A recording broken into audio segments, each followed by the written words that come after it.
वाइडमैन फ्रेंज law. Metal की दो important properties होती हैं, के thermal conductivity and sigma electrical conductivity. अगर हम टेम्परेचर को इंक्रीज करें तो थर्मल कंडक्टिविटी इंक्रीज करती है और सिग्मा इलेक्ट्रिकल कंडक्टिविटी हमारे पास डिक्रीज करती है। जबकि ये दोनों ही प्रॉपर्टीज हमारी फ्री इलेक्ट्रॉन्स पे डिपेंड करती हैं। मेटल में फ्री इलेक्ट्रॉन होते हैं, वैलेंस इलेक्ट्रॉन होते हैं, उसके बाद उसकी वजह से यहाँ फ्री इलेक्ट्रॉन्स ज्यादा होंगे। तो फ्री इलेक्ट्रॉन ज्यादा है तभी हमारी थर्मल कंडक्टिविटी ज्यादा होगी, और इलेक्ट्रिकल कंडक्टिविटी यानी करंट भी फ्री इलेक्ट्रॉन के बेस पे ही हम बताते हैं।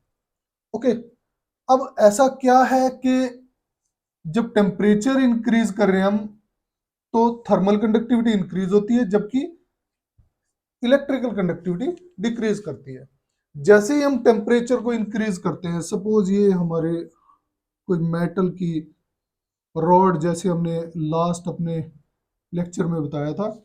ओके, जैसे ही टेम्परेचर इंक्रीज करेंगे तो ये फ्री इलेक्ट्रॉन की इसमें वेलोसिटी इंक्रीज होगी। ओके, इसमें कोलिजन होंगे, लेकिन जो ट्रांसपोर्ट ऑफ एनर्जी होगा वो ज्यादा होगा। इस वजह से थर्मल कंडक्टिविटी इंक्रीज करती है। लेकिन in case of electrical conductivity में क्या होता है कि मेटल में जब हम टेम्परेचर को इंक्रीज करते हैं तो ये इलेक्ट्रॉन इलेक्ट्रॉन कोलिजन जब होगा, इसमें इलेक्ट्रॉन के कोलिजन बढ़ जाएंगे। कोलिजन बढ़ने की वजह से जो इलेक्ट्रॉन है एंड पे, इस एंड पे देर से पहुंचेंगे, उस वजह से इलेक्ट्रिकल कंडक्टिविटी डिक्रीज करेगी, कंडक्शन इसमें कम हो जाएगी।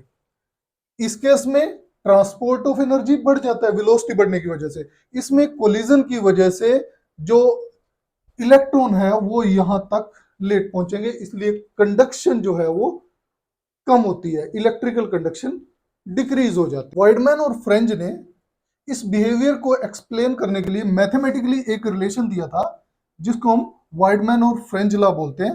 According to this law, ratio of thermal conductivity to electrical conductivity, this is directly proportional to absolute temperature. T is absolute temperature.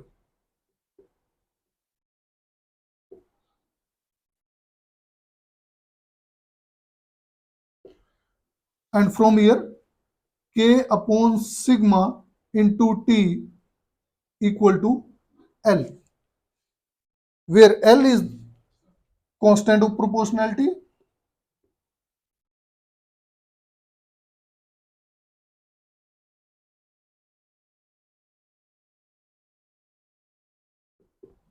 and is called Lorentz number. Lorentz number.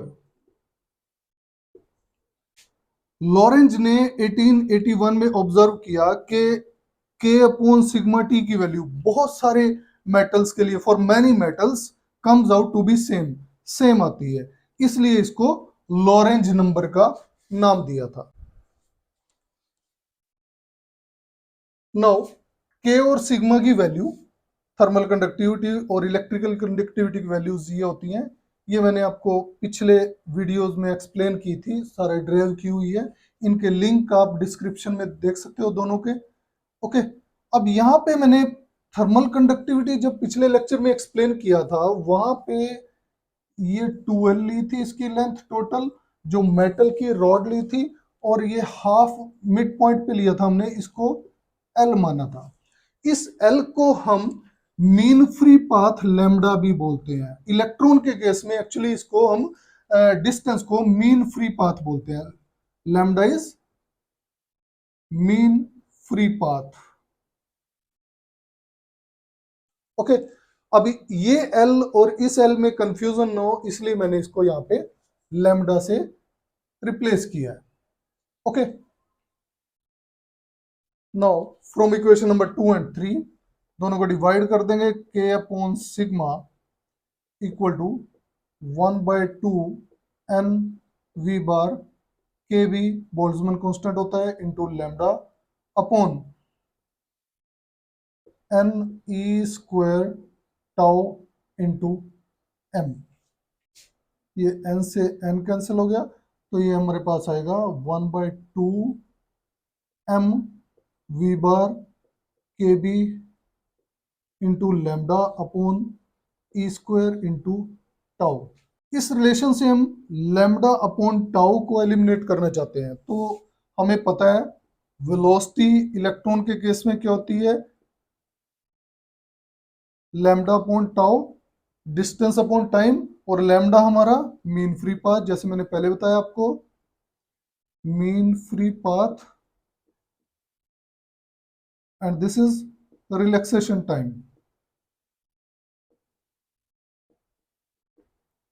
Lambda by tau की value हमने यहां से put कर दी, तो ये हमारे पास आ गया 1/2 m v bar square के बी अपॉन ई स्क्वायर, ये हमारा आ गया के अपॉन सिग्मा। अब इस रिलेशन से हम 1/2 m v स्क्वायर को एलिमिनेट करना चाहते हैं, जो kinetic average kinetic energy of electron होती है। हमें पता है average kinetic energy of electron, this is 3/2 k B into T. Okay, इसको हम यहां पुट कर देंगे इस इक्वेशन में। सपोज ये इक्वेशन नंबर 4 थी हमारी, इस इक्वेशन में पुट किया तो k upon sigma, this comes out to be 3/2 k B square into t upon e square. Equation number 5 आ जाती है। Now all these are constants and this is equal to L, Lorenz number. We get k upon sigma T equal to L. ठीक है, ये वाइडमैन fringe law होता है, और BTech और बीएससी लेवल पे आपने यहीं तक खत्म करना है इसको। ठीक है, एग्जाम में यहीं तक होता है, लेकिन अगर पोस्ट ग्रेजुएशन की बात करें तो इसमें थोड़ी सी हमारी मॉडिफिकेशन की जरूरत है, थोड़ा और ज्यादा करने की जरूरत है। यहां बताएंगे हम कि ड्रूड ने इस K upon sigma T equal to L को तो एक्सप्लेन कर दिया था, ठीक है, लेकिन जो एक्सपेरिमेंटल वैल्यू के साथ डिसएग्रीमेंट आया, ठीक है, वो किस वजह से आया, जो थर्मल कंडक्टिविटी की थ्योरेटिकल वैल्यू ली उसकी कैलकुलेशन में। ओके, अब इस डिस्क्रिपेंसी को, जो थ्योरेटिकल वैल्यू में डिस्क्रिपेंसी आई, उसको रेक्टिफाई कर सकते हैं हम with the help of quantum theory.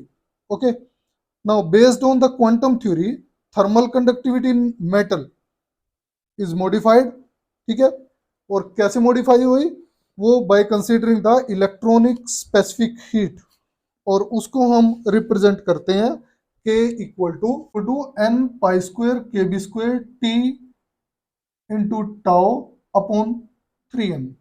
Now we know Lorenz number L equal to k upon sigma t, तो यहां से L equal to n pi square के B square t into tau upon 3m, और upon में sigma की value क्या होती है, एन ई square tau upon M into T. Okay, ये टी से हमारा टी कैंसिल हो गया। ओके, टाउ से टाउ कैंसिल हो गया, एन से एन कैंसिल हो गया, इस एम से ये एम कैंसिल हो गया, तो हमारे पास बचेगा पाई स्क्वायर के B square upon 3 e square. Now by putting the values of pi, kb and e square, we get 2.447 into 10 raised to power minus 8 watt ohm per kelvin square. ये हमारी L की value होती है, और ये L की value Lorentz number जो आया हमारा, this is in good agreement with experimental value. Experiment से भी हमारी L की यही वैल्यू आती है। तो ये सारा कुछ हमने बताया था वाइडमैन और फ्रेंच लॉ के बारे में। Thank you.